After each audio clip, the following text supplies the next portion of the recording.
I've seen horrors. I've seen horrors you've seen.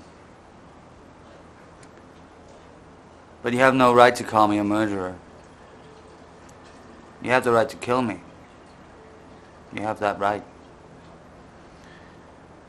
But you do not have the right to judge me.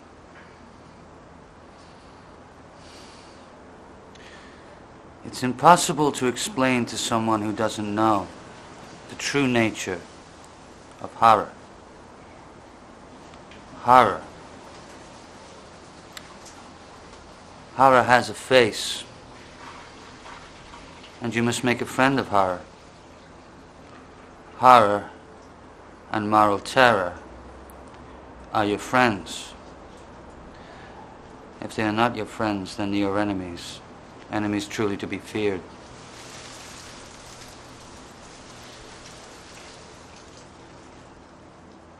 I remember I was with Special Forces. Seems 1,000 centuries ago now. We went into a camp to inoculate some children. We inoculated the children for polio and then left the camp. And this old man came running after us. He was crying, he couldn't say. So we went back into the camp, and they had hacked off every inoculated arm. And there they were. This pile of arms. This pile of tiny arms. And I cried. I wept like some grandmother. I wanted to tear my teeth out. I didn't know what I wanted to do, but I never want to forget. I always want to remember. I never want to forget. And then it hit me. Like I've been shot. Like I've been shot with a diamond. Like I've been shot with a diamond bullet. Right through the center of my forehead, and I thought, a genius, that they could do that. Pure, crystalline will.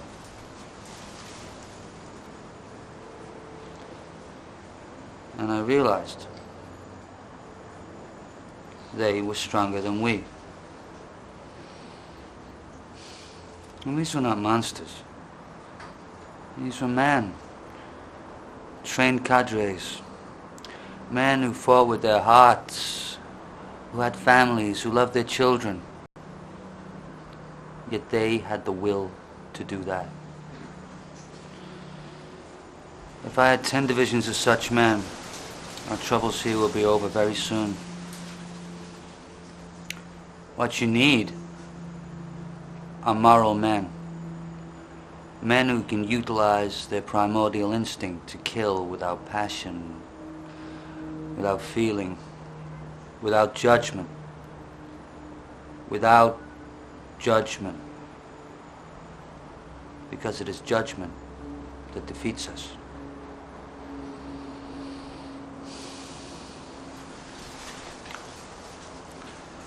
I worry that my son might not understand what I've tried to be.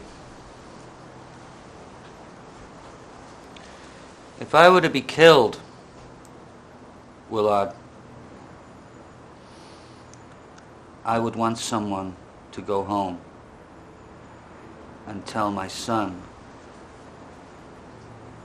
everything.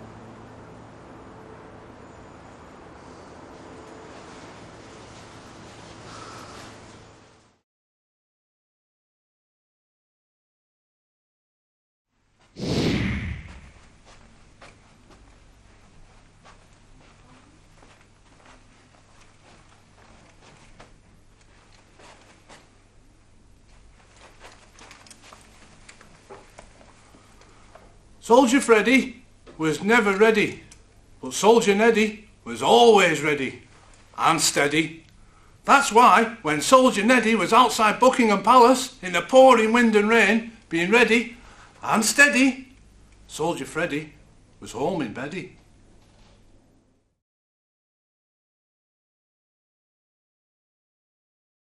I wish I was our Sammy. Our Sammy's nearly 10. He's got 2 worms and a catapult. And he's built an underground den. I'm not allowed to go there. I have to stay by the gate. Because my mum says I'm only 7, but I'm not, I'm nearly 8. I hate our Sammy sometimes, you know. He robbed my toy car. And the wheels are missing and the top's broke off. And the bleeding thing won't go. He said it was like that when he got it, but it wasn't. It went dead straight. But you know you can't say nothing when you're 7, and you're not, you're nearly 8. I wish I was our Sammy. You want to see him spit? Straight in your eye from 20 yards, always a hit. He's allowed to play with matches, and he goes to bed dead late. I have to go to bed at 7, even though I'm nearly 8. Do you know our Sammy? He draws pictures of nudie women, without arms and legs and even heads, in the baths when he's swimming. I'm not allowed to go to baths. My mum says I have to wait. Because I might get drowned because I'm only 7, but I'm not. I'm nearly 8. Do you want to see our Sammy sometimes? He reached through the letterbox of the house next door to us. I tried to do it one night, but I had to get a crate. Because I couldn't reach the letterbox, but I will when I'm 8.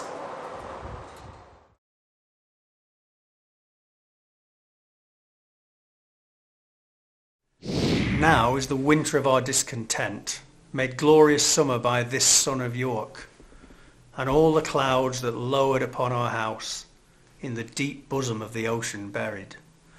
Now are our brows bound with victorious wreaths, our bruised arms hung up for monuments, our stern alarms changed to merry meetings, our dreadful marches to delightful measures.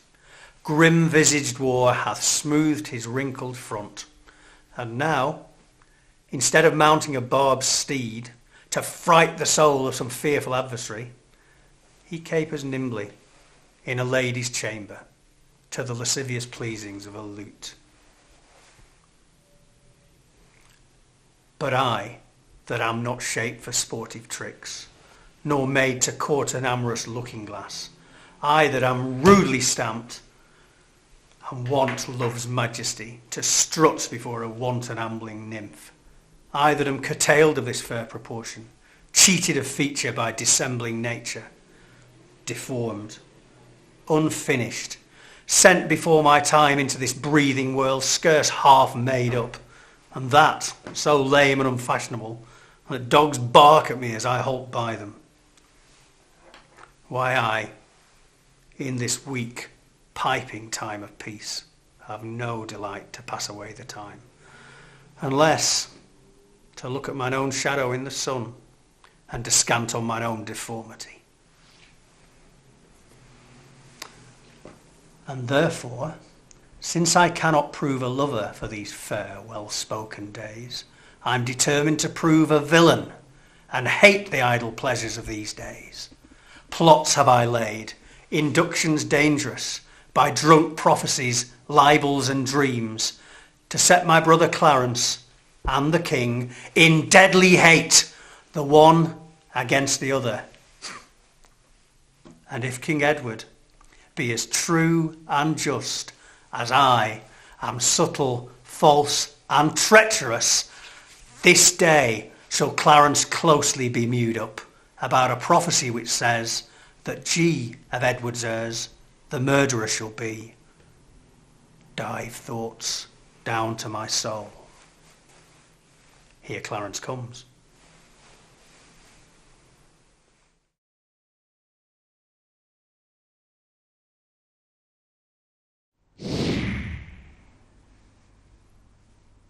Cal? What? Do you know facts at life? Some of them. Which ones do you know? Gravy. I know you make that. And know where my mum keeps her apron. Do you know where babies come from? Of course I do. They come from women. Yeah, I know that, but how? Oh, don't ask me. You want one of them, what's pamphlets? You want a pamphlet? A what? You know, it tells you what's what. We've got one at home about the lagging. Well, can I not just use that then and not send off? No, you want a pamphlet. A what? You know, at it. What is it you want to know anyway, girl? Well, it was something me mum said about honeymoon. What? She said, I'm not to wear me pictures in bed. She said men don't like it. I won't mind, girl. Will you not go? No. And you know, I always wear me pack-a-mac when I'm sleeping, don't you? So what? Do you really not mind, Cal? Well, why should I? I won't be there, will I? On honeymoon! Oh, it's money, isn't it, girl? We can't both go. I'll tell you what. You go this year. Oh. And I'll go next year. Okay, Cal.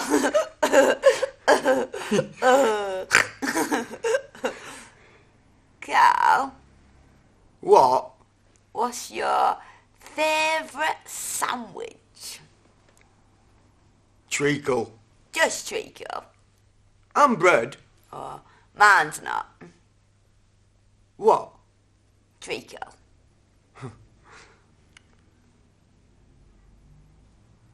Cal! What? Don't you want to know what my favourite sandwich is? No. That's your feminine mystique, is it, that? What? Not knowing. What else do you not want to know? Oh, I don't want to know where to catch bus down to Haslingden. Oh, okay, Cal. Okay, girl.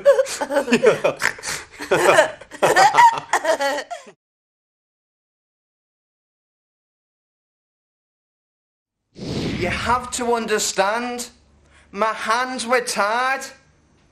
I knew that they wanted him, but I never for one moment imagined them doing what they did. Or the lies. It was the lies that were especially hurtful. We had an agreement. He wouldn't be harmed, just removed. I know. I sold out. Who would have thought the value of a life, his life, is 30 pieces of silver? I threw it back at them. That was blood money. It was tainted, dirty, unclean. Not that I was clean to begin with, but I had to. My debts were starting to catch up with me, and believe me, when there are holes in the accounts, they have to be filled and justified. My plan was to fill the holes and then snatch him back. It all went wrong, of course. Everything always has. As soon as I handed him over to them, he was whisked away, stripped, and I think tortured.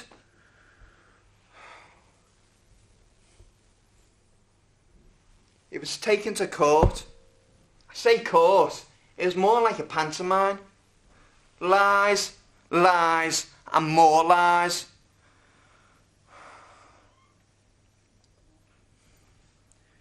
He just stood there, taking all that they gave him. Stony silence. But his eyes said it all. They were filled with what I can only describe as terror.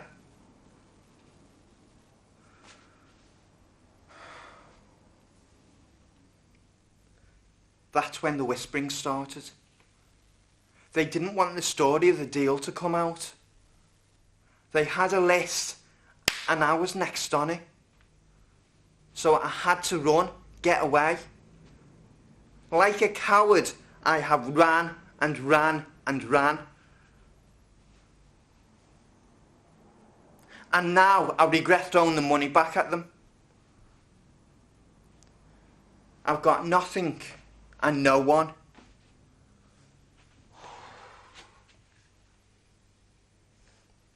I'm on my own.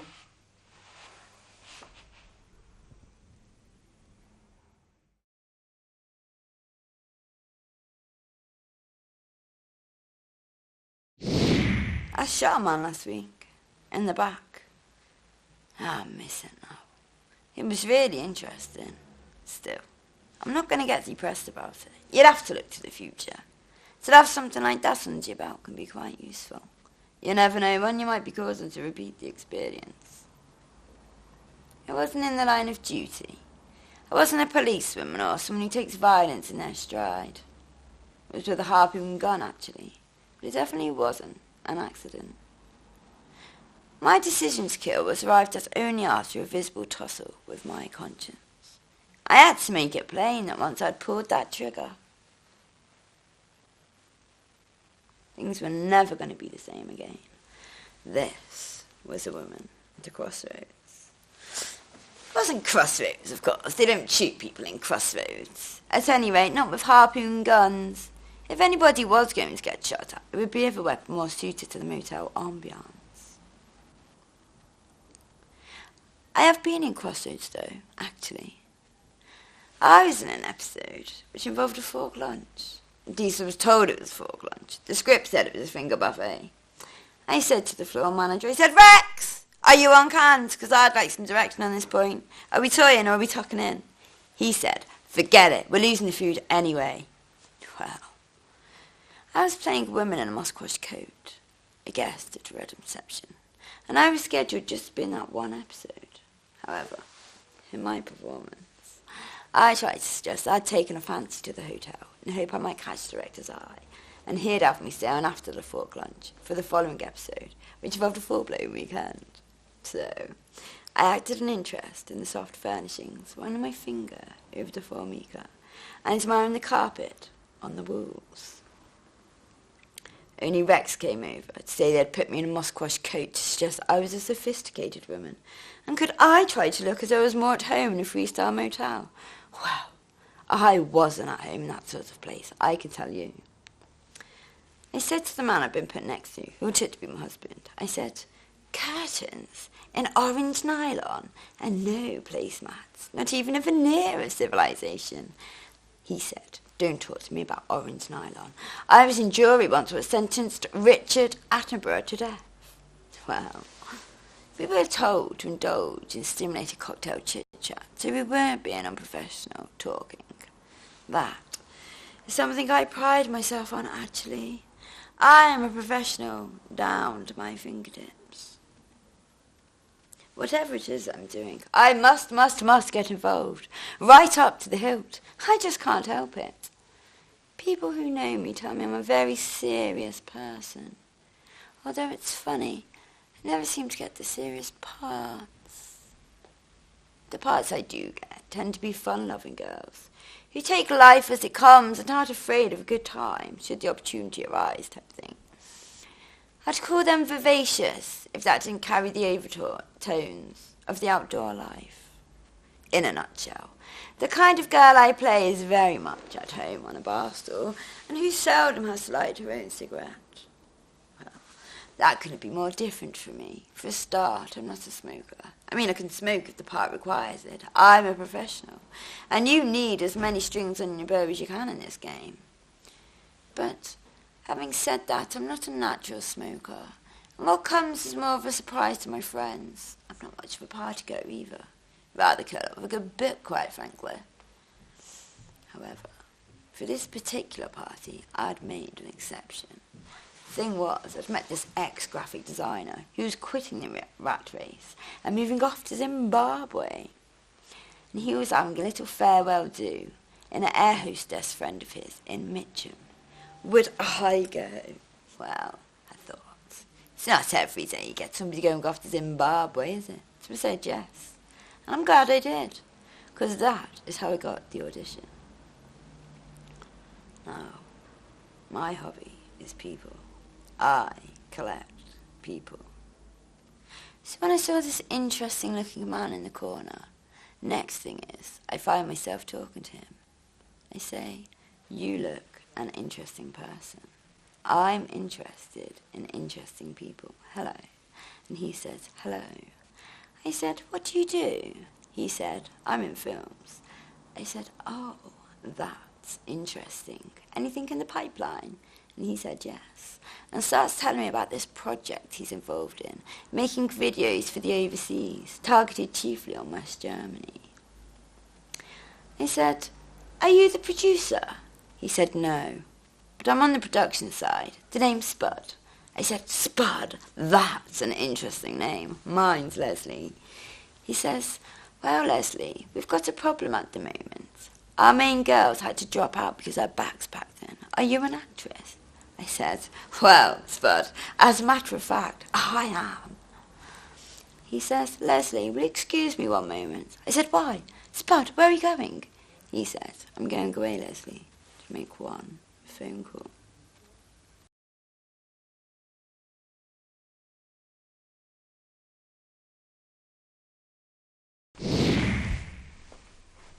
Sleep here last night? Yes. Sleep well? Yes. You have to get up tonight? No. What's your name? No, look here. What? It's Jenkins. Jenkins. Sleep here last night? Yes. How'd you sleep? I slept. Sleep well? Now look. What bed? That. Not the other. No. Cheesy. What sort of sleep did you have in that bed? All right. Weren't uncomfortable. All right. You a foreigner? No. Born and bred in the British Isles? I was. What did they teach you? How do you like my bed? That's my bed. You want to mind you don't catch a draft. You intended to settle down here? Give me the trousers then. Settling down for a long stay? Give me my bloody trousers. Why? Where are you going? Give me and I'm going. I'm going to Sidcup.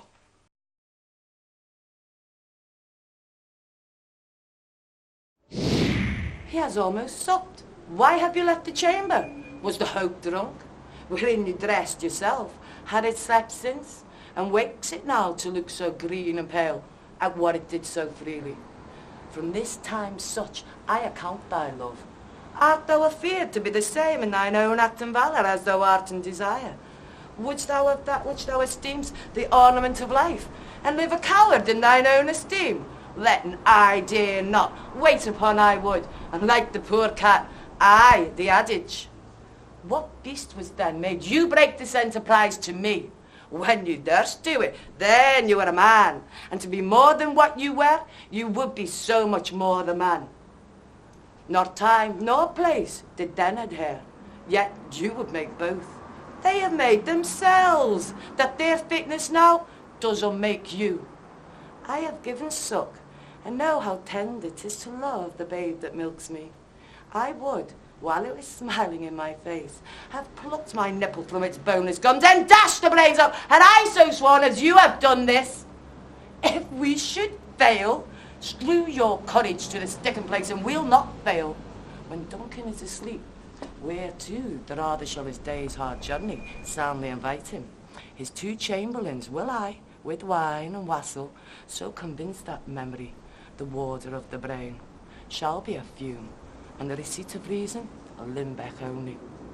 When in swinish sleep the drenched nature's lies is in a death, what cannot you and I perform upon the unguarded Duncan?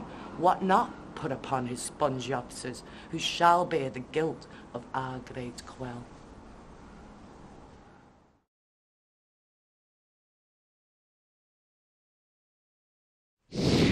When my cue comes, call me and I will answer. My next is Most Fair Pyramus. Hey ho, Peter Quince. Flute, the bellows mender. Snout, the tinker. Starvelings! God's my life! Stolen hence and left me asleep. I've had a most rare vision. I've had a dream. Pass the wit of man to say what dream it was.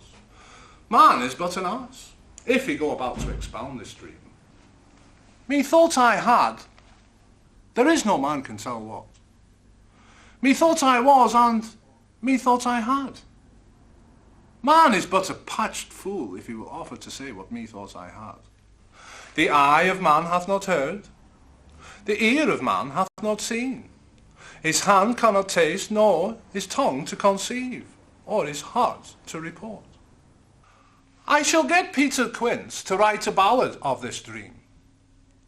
And it shall be called Bottom's Dream, because it has no bottom. And I shall sing it in the latter end of a play before the Duke. Peradventure, to make it more gracious, I shall sing it at her death.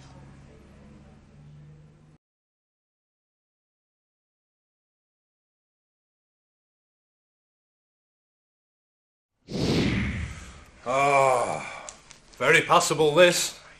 Very passable. Right. There's nothing like a nice drop of Chateau de Chasselet, eh, Josiah? You're right there, over there. Who'd have thought 30 years ago we'd be sitting here drinking Chateau with this chassis wine? Aye. Aye. In them days we'd have been glad to have price of a cup of tea. A cup of cold tea. Without milk and sugar. Or tea. In a filthy cracked cup. Cup? We never used to have cup. We used to drink our rolled up newspaper. Well, the best we could manage was a suck on a damp cloth. Aye. But we were happy in those days. Aye. Though we were poor. Aye. Because we were poor. My old dad used to say to me, he said, son, money won't buy happiness. Aye. He was right.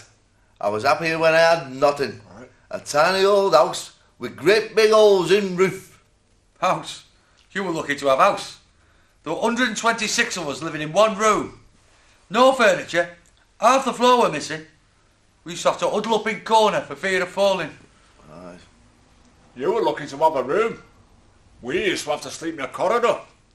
Oh, we used to dream of living in a corridor. Would have been a palace to us. We used to live in a water tank on rubbish tip. Used to have to get up every morning by having a load of rotting fish dumped all over us. House? Well, when I say house, it was all in ground, covered by a sheet of tarpaulin, but we called it a house to us. We were evicted from our hole in ground. We had to go live in lake. You were lucky to have a lake. There were 160 of us living in a small shoebox in Middlet Road. Cardboard box? Aye. You were lucky. We lived for 3 months in a brown paper bag in a septic tank.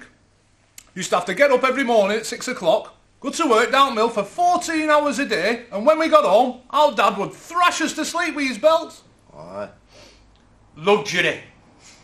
We used to have to get up out at lake 3 o'clock in the morning, clean lake, eat a handful of hot gravel, go to work at mill 24 hours a day for twopence a month, and when we got home, our dad would beat us round face and neck with broken bottle, if we were lucky. Well, we had it tough. We used to have to get up out of the shoebox 12 o'clock at night, lick road clean with our tongues, eat half handful of freezing cold gravel, work 24 hours a day at mill for 4pence every 6 years, and when we got home, our dad had slices in through with bread knife. Right. I used to get up in the morning at 10 o'clock at night, half an hour before I went to bed. Eat a lump of cold poison, work 29 hours down mill, pay mill permission order to work, go home, my dad would kill us, and he would dance us in our grave singing Ali Bloody Julia. Aye. Well, you try telling that to young uns nowadays. They won't believe you. No.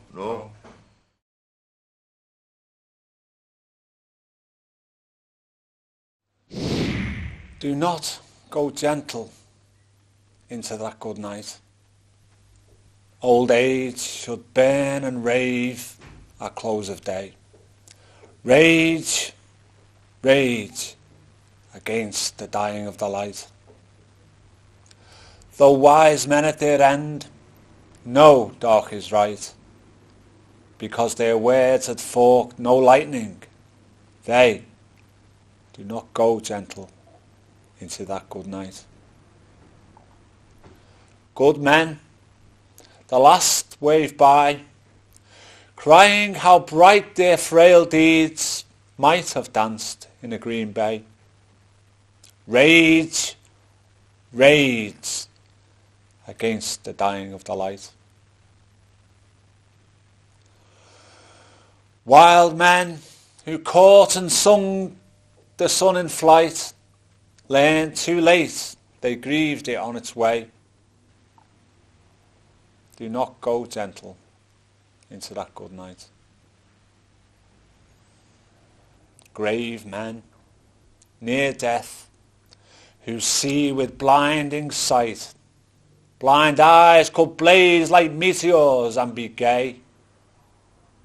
Rage, rage against the dying of the light. And you, my Father, there on the sad height, curse, bless me now with your fierce tears, I pray. Do not go gentle into that good night. Rage, rage against the dying of the light.